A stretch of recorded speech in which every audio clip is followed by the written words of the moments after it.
शिक्षा के अधिकार हेतु प्रांतीय सम्मेलन।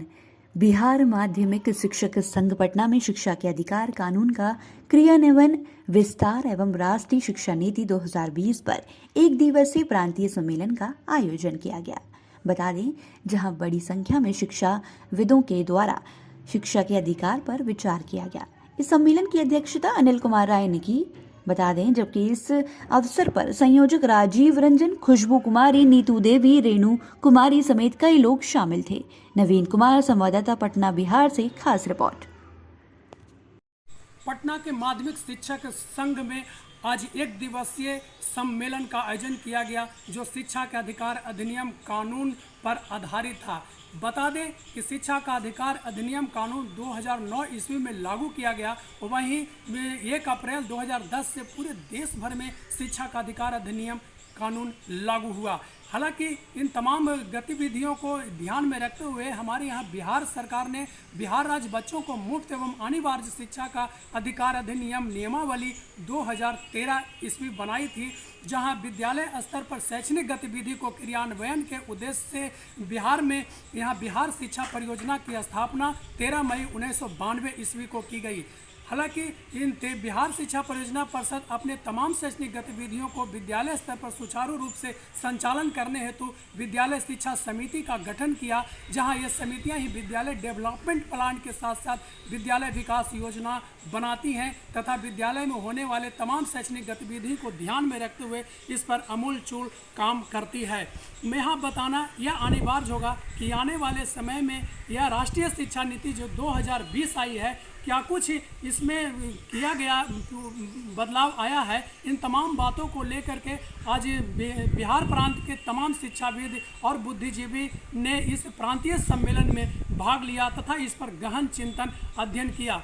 शिक्षा का अधिकार अधिनियम नियमावली 2009 ईस्वी में बनी थी, जहां हालांकि इन तमाम बातों के ऊपर अगर हम ध्यान देते हैं तो यह शिक्षा का अधिकार अधिनियम कानून के साथ साथ सर्व शिक्षा अभियान आती है। उसके बाद DPEP कार्यक्रम चलता है, जिला प्राथमिक शिक्षा कार्यक्रम चलते हैं, वहीं बिहार शिक्षा परियोजना परिषद बनाए जाते हैं और अब शिक्षा का नई शिक्षा नीति 2020 बनाए जाते हैं। तो इन तमाम बातों को लेकर के ये शिक्षा का जो प्रांतीय सम्मेलन आयोजित किया, इन सम्मेलन में बुद्धिजीवियों ने गहन चिंतन विमर्श किया कि आखिर इतने नियम कानून बनाने के बाद भी हमारे राज्य की, हमारे देश की शिक्षा व्यवस्था में सुधार क्यों नहीं हो रही है। हालांकि कभी न कभी हम लोग एक ज़माने में, एक समय में हमारा देश दुनिया में विश्व गुरु माना जाता था शिक्षा के मामले में।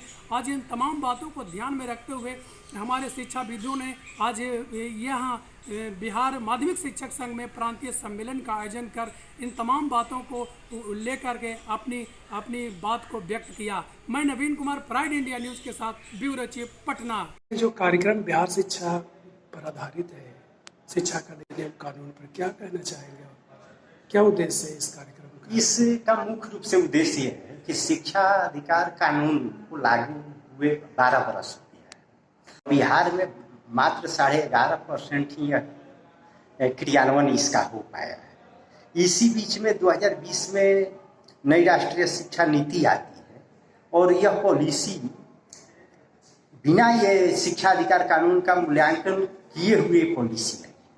तो ये बात समझ में नहीं आ रही है कि क्या ये एक कानून को धीरे धीरे समाप्त कर दिया जाएगा या इस पॉलिसी के अंतर्गत ही बातों को आगे बढ़ाया जाएगा। तो हम लोग यह समझने और समझाने का प्रयास कर रहे हैं कि इस पॉलिसी में बहुत सारी ऐसे बातें हैं जो कि सामाजिक मूल्यों को आगे चल के प्रभावित करने वाली है।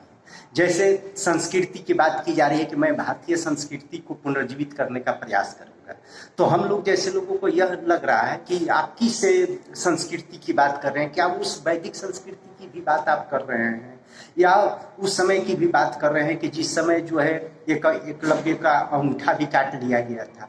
उससे पहले क्या आप उस व्यवस्था को भी ले आना चाहते हैं कि जिस समय यह कहा जाता था कि जो ये के पंचमा वर्ग जो है उसको कान में रंगा भर दिया जाएगा या उसके जीभ को काट लिया जाएगा।